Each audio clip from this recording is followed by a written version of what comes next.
Have you ever wondered what happened to the women who loved fallen angels more than they valued God's rules? Get ready to uncover how their angelic husbands rebelled against heaven, and how these courageous yet misguided women suffered the consequences. You'll learn why the Nephilim, the giant children born from this forbidden love, were destroyed by a catastrophic flood, and how Archangel Michael took charge. But the biggest surprise lies in what he did to punish the wives afterward. Stay with us to find out how their souls became sirens and why they continue to haunt our stories to this day. You know how one glance can change everything? Well, this story is about the most catastrophic case of love at first sight in history. Imagine this. Angels in heaven, going about their duties, singing God's praises and keeping the universe running smoothly. They had one job: serve God. Simple, right? But then something happened that wasn't supposed to. These mighty angels looked down at earth and saw something that stopped them in their tracks. Human women. These weren't just ordinary women. They possessed a beauty different from anything the angels had ever seen. It was earthly, raw, and irresistible. Here's where it gets interesting. These angels, who were supposed to be above earthly desires, began feeling something new, an unexplained pull. Every time they looked down, the feeling grew stronger. Their radiant heavenly glow dimmed as forbidden thoughts filled their minds. Meanwhile, life on earth continued as usual. Women worked, laughed, and loved, completely unaware that powerful beings were breaking heavenly laws just to watch them. But something strange started happening to these women too. They sensed they were being watched, feeling special, as if something extraordinary was about to unfold. The atmosphere was charged, like the calm before a storm, a blend of excitement and danger. The angels knew they were risking everything. Each time they considered leaving heaven, they remembered their duty as God's servants, heaven's warriors. But the pull grew stronger. They began to ask questions they never dared to before. What if we could feel as humans feel?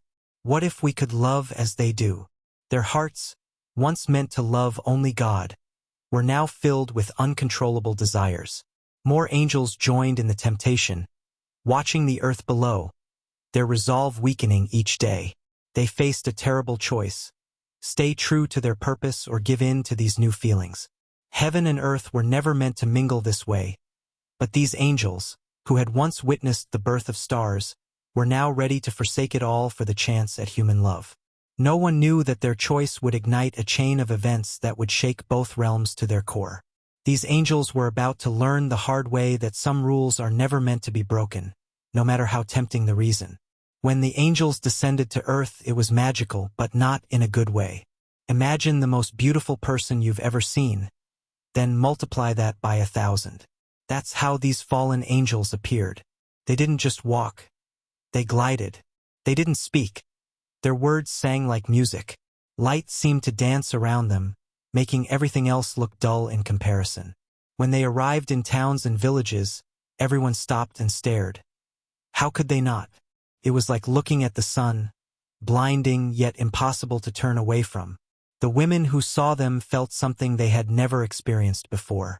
It wasn't just attraction, it was like being under a spell. These weren't ordinary strangers passing through town. They were perfection in human form, or so it seemed. Their skin glowed like moonlight, and their eyes sparkled with the stars of heaven.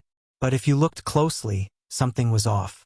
Their smiles held dark secrets, and their eyes, though beautiful, were ancient, far beyond human understanding. The women who encountered these angels were captivated, drawn in like moths to a flame. It wasn't fair. How could anyone resist beings who literally glowed with heavenly light, knew everything about you before you even spoke, and promised things no human could ever offer? But the more time these women spent with the fallen angels, the more they changed too. They started to glow with an otherworldly light. Regular life no longer satisfied them.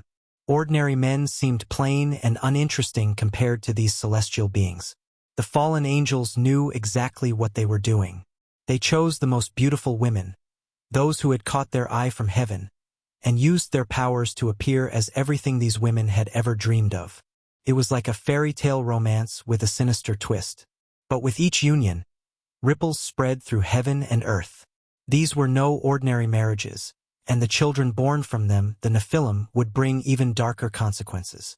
Let me tell you about these children. The Nephilim were giants, and not just physically. They were powerful, with a strength that could move mountains and an appetite that could devour entire villages. When they walked, the ground trembled. When they spoke, their voices boomed like thunder. They inherited their angelic father's powers, but none of the wisdom needed to control them. Picture a toddler having a tantrum. Now imagine that toddler the size of a house. Terrifying, right? Cities lived in fear of these giants.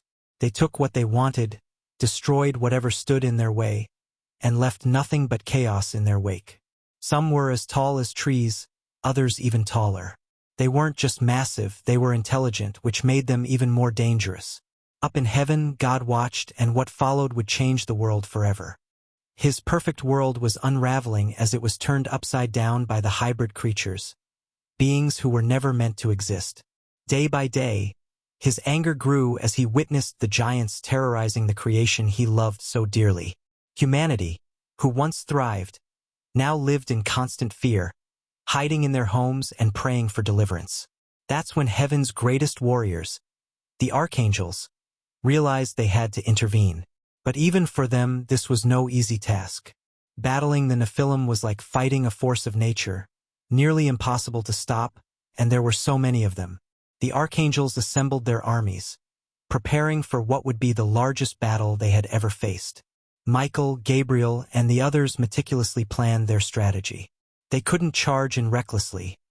These weren't ordinary demons. They were fighting beings with angelic blood in their veins. But having God on their side meant they had something else too. A backup plan, a big one. When the archangels realized that even their efforts might not be enough, God himself decided to step in. He had a plan that would change the world forever, a flood to wipe out all the evil that had spread across the earth.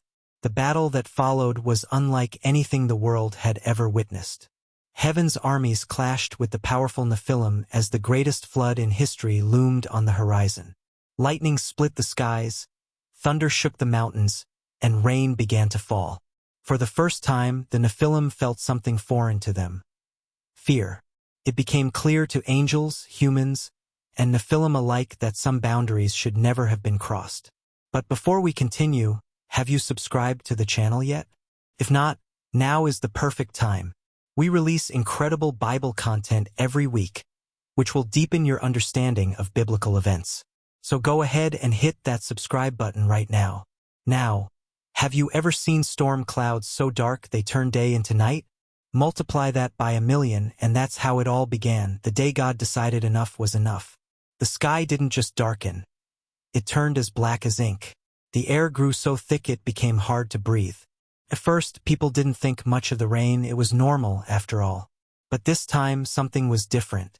The raindrops were thick and heavy, like tears from heaven itself, crashing down with unrelenting force. Hour after hour, day after day, the rain didn't let up. It just kept pouring from the wrathful sky. The Nephilim, who once terrorized the world, now faced a foe they couldn't conquer: the rising floodwaters. They tried climbing the tallest mountains, but even that wasn't enough. The water rose higher and higher. Their immense strength became useless as nature itself turned against them. All across the land, the air was filled with screams, with people crying out for mercy and praying to heaven. The fallen angels watched helplessly as their creations, their beloved children, struggled against the flood. But no power on earth or in heaven could stop what was coming. This was God's judgment.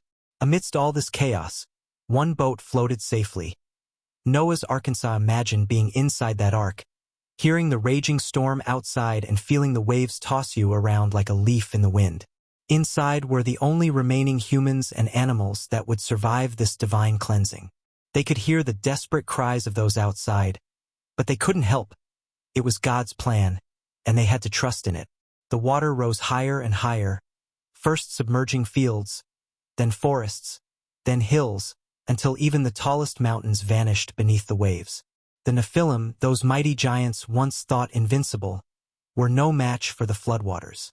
They were swept away, their immense strength powerless against the wrath of nature. The fallen angels, chained and helpless, could only watch as everything they had created and loved was washed away. Their perfect children, their human wives, the cities they had helped build, all gone.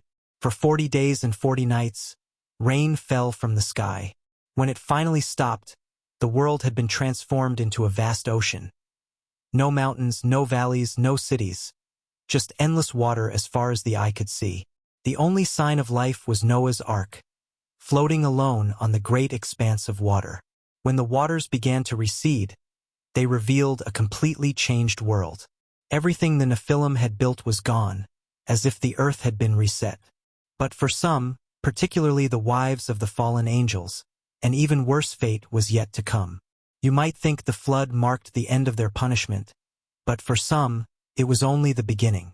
The women who had fallen in love with the fallen angels survived the flood, but perhaps that survival was more a curse than a blessing.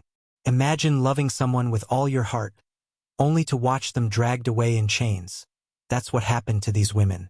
Their once mighty and beautiful angelic husbands were now bound in darkness, some chained in deep valleys, others imprisoned in spiritual realms. They could no longer protect their wives or even hold them. The women were left alone to bear the consequences of their actions.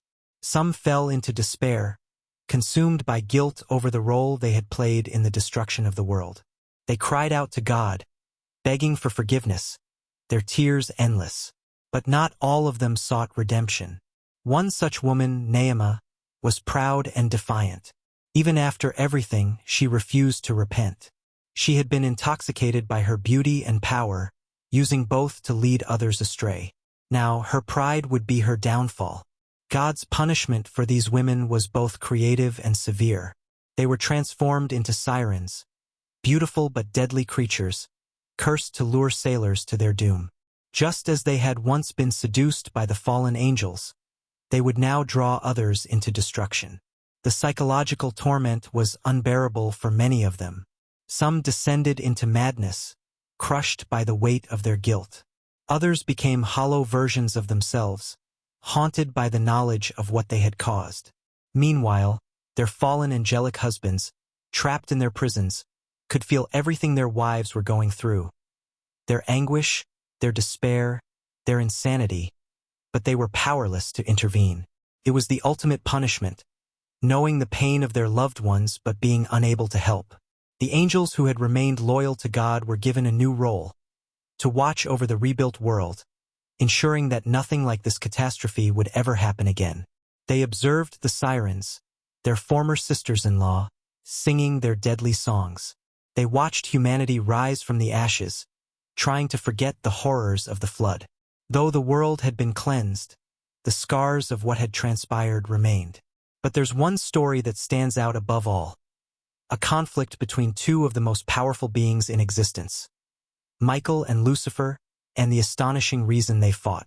And what was this fight over? The body of Moses. Yes, the same Moses who parted the Red Sea. This wasn't just any ordinary battle. It was so significant that it has been hidden in a 3,000-year-old Bible that few even know about. Curious about what could have made Michael, heaven's greatest warrior, face off against Lucifer himself? Or why Lucifer was so determined to claim Moses' body? What happened next will change everything you thought you knew about these powerful beings. Click the video on your screen now to discover the hidden story of Michael and Lucifer's epic clash.